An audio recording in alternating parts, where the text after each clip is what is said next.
The Advisory Committee on Immunization Practices, or ACIP, is the advisory group for vaccines at the CDC. Earlier this month, they met for the third time since RFK Jr. replaced the entire panel back in June. And it was a doozy. The biggest news to come out of the contentious meeting was that the panel voted 8-3 to stop recommending the hepatitis B vaccines be given to all newborns, a recommendation that has been considered the medical standard since 1991.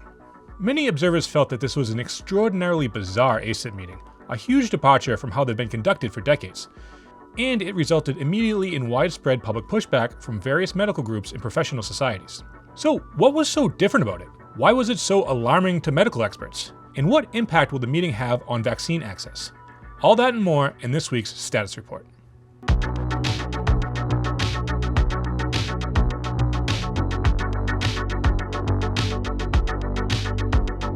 ACIP convened over 2 days in early December.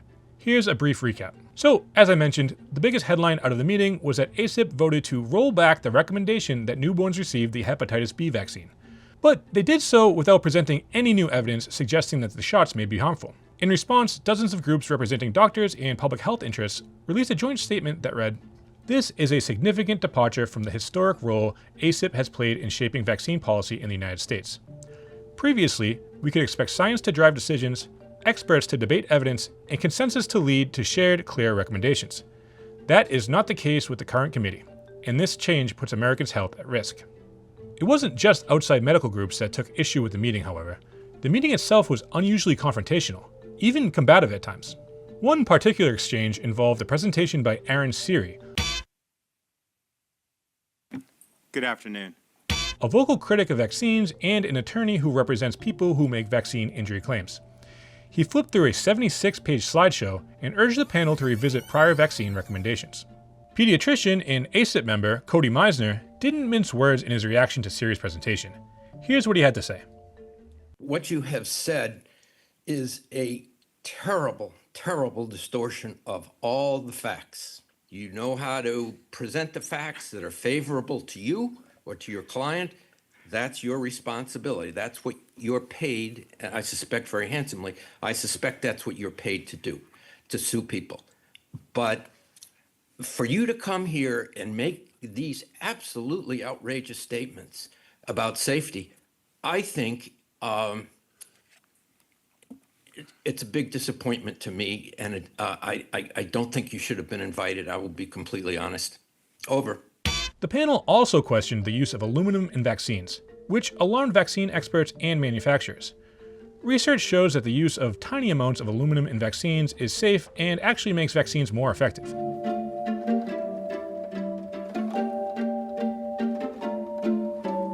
And reformulating vaccines without aluminum could take years and cost billions. To top it all off, the panel indicated that it may further scrutinize the childhood vaccine schedule in the future. ACIP has formed a working group to examine the shots that are given to children, looking into alleged risks of multiple shots being given at once. And you might be noticing a pattern here, but the consensus among medical experts is that the current vaccine schedule is safe as is. And one thing to note here, ACIP's recommendations are just that, they're recommendations. Even though the meeting was almost 2 weeks ago, as of recording this video, they are yet to be signed off on by the CDC's acting director, Jim O'Neill. Until then, the recommendations are not official CDC policy.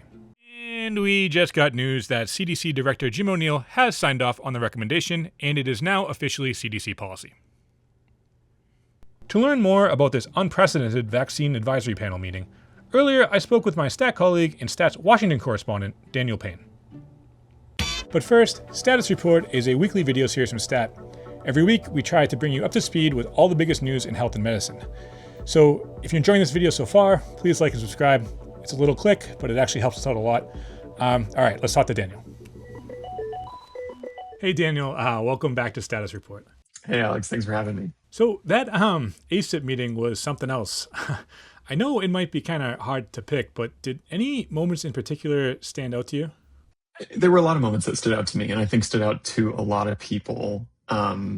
Like you said, these meetings historically are not like this. The whole vibe of this meeting was very different than previous ones, because in previous years, all this research and these decisions were sort of done in advance. There was consensus from experts and working group members, and stakeholders of all sorts about what the best path forward was, often before they even met.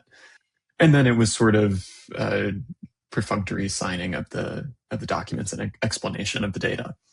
In this instance, it was a lot of people who did not agree going into this meeting and had disagreements about even the importance of the data and what data may be missing from these presentations, and sort of fundamental disagreements about what they should be doing here, which is highly unusual in a meeting like this, and particularly for the hepatitis B birth dose, which public health leaders in the United States have long, for decades, agreed on the previous recommendation. So let's talk about Aaron Siri. Do you know if it's Siri like the Apple thing? I think so. I think that's right. All right, cool. Hopefully my phone doesn't go off. But he's an attorney. He doesn't have a medical degree. And Cody Meissner, a pediatrician and member of the ACIP panel, said that Siri's presentation was a, quote, terrible, terrible distortion of all the facts. Attorneys don't typically present at ACIP, never mind go through a 76-page slide deck. What was the reaction from experts about his appearance? I mean, Aaron Siri's presentation was really striking to public health experts, not only because this forum is usually for researchers and physicians and scientists to present their data and sort of live on the same planet in a way of the framework of what the benefits and risks of vaccines, which for the schedule that he was talking about, the vaccines that kids get these days in the United States that have eliminated diseases like measles and polio and pertussis, or at least tamped them down substantially. The points that he was making, essentially that those vaccines are unsafe, is so counter to sort of the evidence base that scientists have been using and relying on for decades. So in your reporting, do you get a sense from people you talk to that these ACIP members are, like true believers when it comes to, rejecting more mainstream science? Or are they just more like, contrarians with a bone to pick with the medical establishment? Or... It's a great question. And I think that this is something that a lot of people are asking about this panel, trying to figure out where they're going to go next. But also asking about the administration's leadership broadly, about certainly RFK Jr.'s vaccine views and Jay Bhattacharya's vaccine views, for instance, are very different historically, and trying to make sense of where they fit together or don't. And you could say the same thing about this group. There's some folks who are much more skeptical in broad swaths of the vaccine program currently, and there are others who have maybe been skeptical of how COVID was handled very specifically, but they believe that vaccines and base this belief on evidence, I should say, are safe and effective and have saved many, many, many lives in the United States and globally. So what kind of teeth do these ACIP recommendations have? I mean, if parents want to continue to have their kids vaccinated against hepatitis B, for example, will they be able to continue to do that? They absolutely will. And in fact, since I reported some of these stories out, some hospital leaders and pediatricians have told me essentially they're not going to change how they're practicing. They believe that the evidence is as strong as it was in the last couple decades since this change was originally made. And they plan to still offer and suggest that parents get a birth dose of hepatitis B vaccine for their children. And it's always, there was some mention in this meeting that they want to make sure that parents have the choice. Parents always have the choice. It's always supposed to be informed consent for these vaccinations. And doctors are telling me they still plan to present that in the same way. A lot of them are more worried about parents who don't have time to follow these proceedings as closely as we do and don't have the benefit of being able to call up vaccine experts through the workday as part of their day job, being confused by all of this discussion about these vaccines that have long, been proven to be safe and effective and have eliminated a lot of hepatitis B in the United States. And that they may start coming in and having new questions because they're seeing headlines about it. And maybe they just have a feeling that maybe we should wait on this, not understanding that those first hours after birth can be really critical to protecting their child. And another thing that came out of the meeting was discussion about aluminum in vaccines. If aluminum was banned from vaccines, what kind of impact would that have? This would be hugely impactful. It might be the most impactful policy that's been proposed by the administration on vaccines yet. That's what a lot of vaccine experts and vaccine makers have told me in the last month or so. A lot of vaccines use aluminum adjuvants to essentially just make them more effective. You can use less of the antigen and get a better immune response. They've been shown in many, many studies to be safe. The ingredient is safe. And also aluminum it's not unusual for adults and children alike to eat and drink a lot of aluminum just in their daily lives. It's out in the world.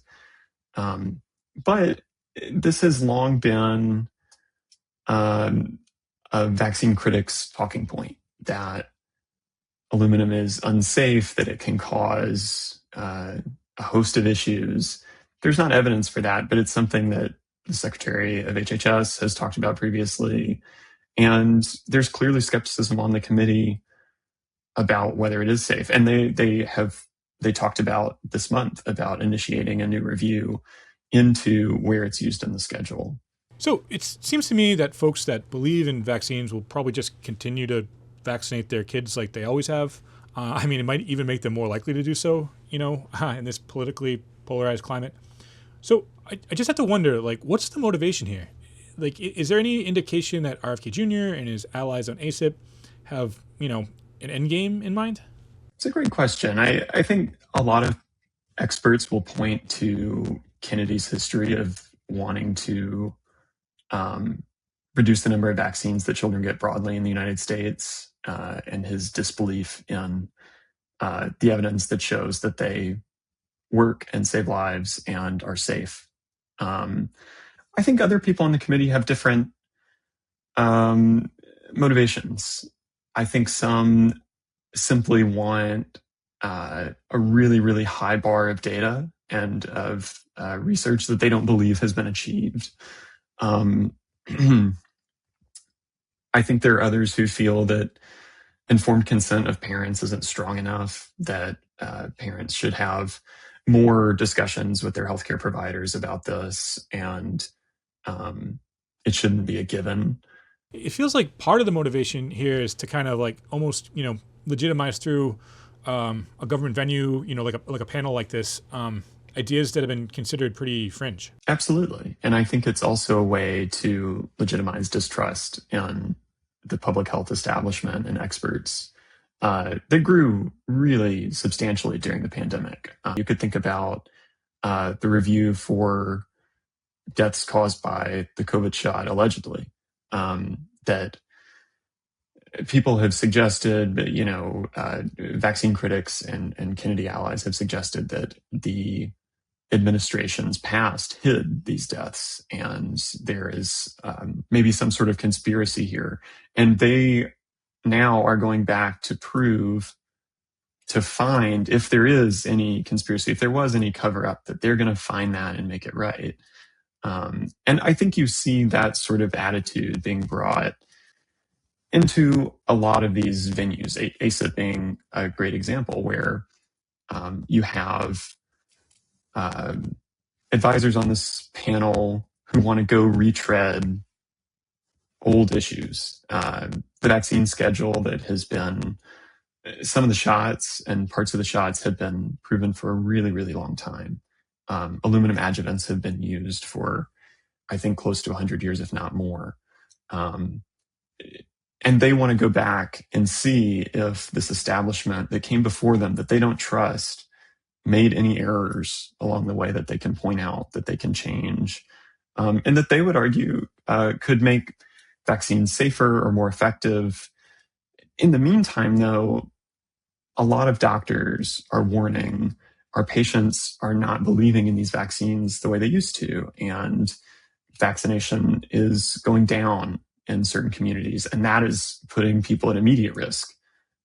Before we know whether any of these concerns are even a little bit legitimate, that's putting people in immediate risk of these dangerous diseases. And all the while, we have a very broad base of evidence to show vaccines are safe and effective, the ones that are part of the regular schedule now. And in fact, I will add this too, just in case it's helpful, but there have been instances previously where a vaccine was used or it was tested and it was withdrawn before it was put out to the public because the safety standards are so high.